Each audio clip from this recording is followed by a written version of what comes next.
Thanks for listening to the ArtTactic podcast. I'm your host, Adam Green. It was really nice seeing so many of you in Switzerland last week for Art Basel. It was great catching up. I enjoyed the conversations. Although it isn't the easiest fair to get to, if you're coming from outside of Europe, Art Basel is easily the best fair in the world. For any of you who haven't been, I definitely recommend you consider going in the future, at least once. In this week's episode of the podcast, we chat with Naomi Rea, global news editor at Artnet News. Naomi is kind enough to join us to share her thoughts on this year's edition of the fair. Hope you enjoyed the episode. Thanks so much for listening.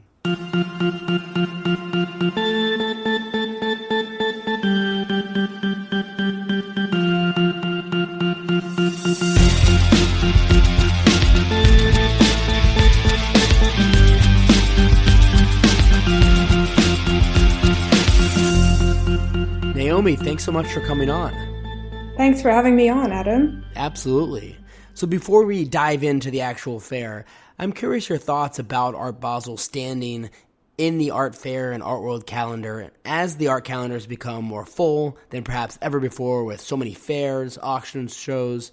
I'm wondering, has Art Basel's relevance diminished at all, or is it still considered the most important fair in the world? It's a good question. And I think it's definitely still considered the most important art fair in the world. And Art Basel is probably very happy that I said this, but the Art Basel brands are kind of a very powerful force. I think people have been talking about, fatigue with the relentless cycle of events and art fair fatigue specifically for ages. But these people still turn up reliably for Art Basel, I think, because they believe that the material that's brought, the people that it draws out, and the business that it facilitates to be unrivaled. I think if you're looking kind of for an indicator, take Frieze New York, which happened a couple of weeks before Art Basel. I think a lot of the collectors that we spoke to were kind of slower to bite on some of the major purchases. And many of them said the same thing, that they were holding out because, in a few weeks' time, Art Basel would happen, and they were certain that the galleries would be sitting on kind of the better material. And so they wanted to hold out so that they could spend at the fair. So I think it is understood to be the best fair, which isn't to say that Art Basel is perfect. I think it's known as a business first art fair, which is, usual because it's supposed to be about selling art. But I think as the lifestyle aspects of the art world have kind of grown and the interest in it have grown over the years, it being only about business and less about fun has actually sort of started to move the needle on what people think about it. I think there have been complaints over the years from collectors about a couple of things. I think I heard that there's too much material that's kind of pre-sold before the fair to make sure that the galleries can make up the escalating overhead costs. And I think there's been a lot of complaints really about the lifestyle in Basel, the city itself. I think it's an important event, and it draws out this glut of high net worth collectors, but I think that there aren't really enough luxury accommodations in the city to go around to satisfy them. And I think, there's just been a lot of complaints about that over the years. But people still come because it's an important social event and convening opportunity for the art world. And I think in terms of competition in Europe for that kind of lifestyle, I think Paris is a potential competitor where the kind of museums, the hotels, restaurants, much more developed. But Art Basel clearly kind of recognized that opportunity when it swooped in to take FIAC's place with Paris Plus. And it's really not going to be competing with its flagship event. So I think they're probably safe there in terms of the competition. I think Art Basel is also aware of those kind of complaints. And one of the things that the new CEO, Noah Horowitz, has been credited with trying to do this year was to make the city more hospitable to the clients who come in for the fair. I think Art Basel joined a task force with the city's hospitality sector and other stakeholders to sort of arrange for restaurants to stay open later and relieve some of the kind of price gouging that was going on with hotels around the city. I don't know if anyone particularly felt the impact of that task force this year, but it's certainly something that the fair is kind of trying to do. It's aware that that's kind of something that has entered into like the conversation about the success of the fair. So yeah, I think that's it's still the most important fair, and I think there's no beating some of the unique tax opportunities that Switzerland can offer for collectors as well. I agree with you. I think it's the most important fair when you think about the quality of art as well as the networking opportunities, just the caliber of attendees. And of course, relationships are so important in the art world, really no matter what your role is, if it's a collector, advisor, gallery, or even curator. And this despite the city and the lack of a certain level of accommodations. So if we talk about the actual art at the fair this year, of course you have the 2 floors at the fair, the upstairs with generally more contemporary art, the downstairs with a bit more post-war or established art. Overall, at the fair, you really do have a variety of price points and time periods. Generally speaking, what types of art did you see were selling well, and what types of art maybe were slower to move this year? Talking about the pace of sales at the fair is kind of it's become a different question in recent years, I think, than it used to be. I think there used to be harder rules about the amount of kind of pre-selling activity that is sort of technically allowed to go on before a fair. So the activity that sort of happened in the early hours of the fair was kind of really telling of kind of where the market was, in real time. I think that now there's just a lot of pre-selling activity that goes on. So the sales that you're kind of delivered on the first day, you can't really tell whether they were made kind of on the fairground or if they're kind of the result of weeks of work kind of happening in advance.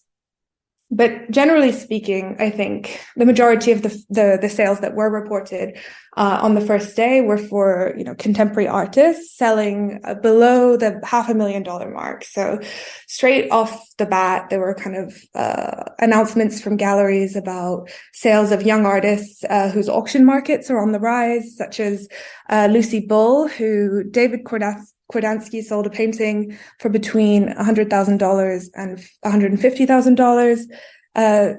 European Belgian gallery Xavier Hufkins also sold 2 paintings by Ulala Imai for between $90,000 and $125,000. In the sort of higher price bracket, I think the blue chip contemporary art also sold well in the early hours of the fair. At least the reports were coming out. Plenty of sales over $1 million sort of midway through the day were already kind of coming in. Some of the top prices reported included a George Condo painting at Hauser and Wirth, which sold for $5.5 million. White Cube sold a Mark Bradford painting for $4.5 million, and Tadeusz Ropak sold 2 George Baselis paintings for €780,000. So yeah, pretty solid performance sort of across the gamut there. I think in general, if it was slow anywhere, it was slower on the big ticket secondary market material. I think in the first couple of days of the fair, there was a $25 million Picasso that used to be part of the Whitney Museum President David Solinger's collection, which was on view at Landau Fine Art, hadn't moved. And the fair's most expensive work, which was a $60 million Rothko painting at Aquavella Galleries, also was on reserve, so it means hadn't sold. So I think in general, this type of price point is much slower to move than the other sort of cheaper material. But at the same time, you'd think that the dealers would be pretty confident in their ability to sell these works in such a public forum, because people kind of tend to remember what was brought to Art Basel. So I think the sort of slower to move attitude reflected the fact that a lot of sellers, and this might not even be the dealers, it's probably the consigners, are kind of unwilling to adapt their prices to this sort of new market reality that we're in. And I think, consigners probably prefer to sort of try their luck at selling one of these works in Basel than to sort of see it sell sort of at or below the low estimate at auction. But that said, I think that this stuff was still moving. The expensive secondary market stuff was still moving. Hauser & Wirth had found a buyer by the end of the first day for a 22.5 million Louise Bourgeois spider. And then by the end of day two, although these sales were not reported publicly, David Zwirner had sold a $20 million Joan Mitchell painting, and Pace had also sold a Joan Mitchell triptych for $14 million. So I don't think it's fair to say that this stuff wasn't moving at all, but it was slower, and that was remarked. And the fair follows the May auctions in New York, which were softer than expected. You have economic and political uncertainty persisting throughout different parts of the world. I think a lot of people were looking at Art Basel as the next significant event to gauge where the art market currently sits and try to figure out where things are going. So looking back now after the fair, was there a consensus takeaway regarding where the sentiment is at the moment in the market? Yeah, I think there were a lot of alarm bells ringing about the May auctions in New York as somehow signaling a turning point in the market. But I think at the same time, there was a kind of the debt ceiling crisis was unfolding in the US, and that was kind of happening midweek at the auctions. I think some people panicked. And then I think even then the final kind of shake, if you look at the numbers, like the New York auctions, it was still a fairly respectable season. But yes, I think definitely there was an awareness at the fair that the sort of rising interest rates, inflation, and sort of wider geopolitical uncertainty was finally kind of softening the market. But I think most of the people I spoke to saw what is happening as a kind of healthy market recalibration. There was a sense that was kind of widely repeated that prices of artwork had just gotten too high and it was out of control. And I think that dealers, or any dealers who had kept their prices realistic throughout this period, were finally feeling somewhat vindicated. I think in terms of the kind of general sense of kind of what was happening at the fair, I bumped into Pace Gallery president Mark Glimcher on the ground, and I think he said it quite well. He said, if there's a recalibration underway, it's that people aren't buying art for ridiculous prices anymore, but they are certainly buying art for the right prices. I like that. That's a good line. You also said that younger artists were moving pretty well at the fair. We've seen a significant price increase on the primary market for not all, but several in-demand younger artists over the last couple of years. I'm wondering, are collectors talking about this? Are they starting to push back? Is this having an impact on demand for these artists? Yeah, I think there were complaints. I think I've heard it so many times on the ground in Basel that the prices of living artists, especially emerging artists, have just gotten way too high. And I think especially at that emerging level, that's kind of a place where a lot of people enter the market. And I think the barrier to entry is now kind of a lot higher. And I think those prices have chased off some people who would have entered the market otherwise, and deterred others who are maybe more cautious about sort of betting larger amounts of money on the sort of future of an artist's career. I think the other thing that's playing on demand is the kind of financial circumstances that we sort of were speaking about a little earlier, that a lot of these kind of investor speculators, their financial circumstances have changed. And some of them whose kind of bread and butter were these young artists seem to have exited the market. And I think you're seeing that in the auctions, and there's a demand ceiling on the secondary market for these artists as a result.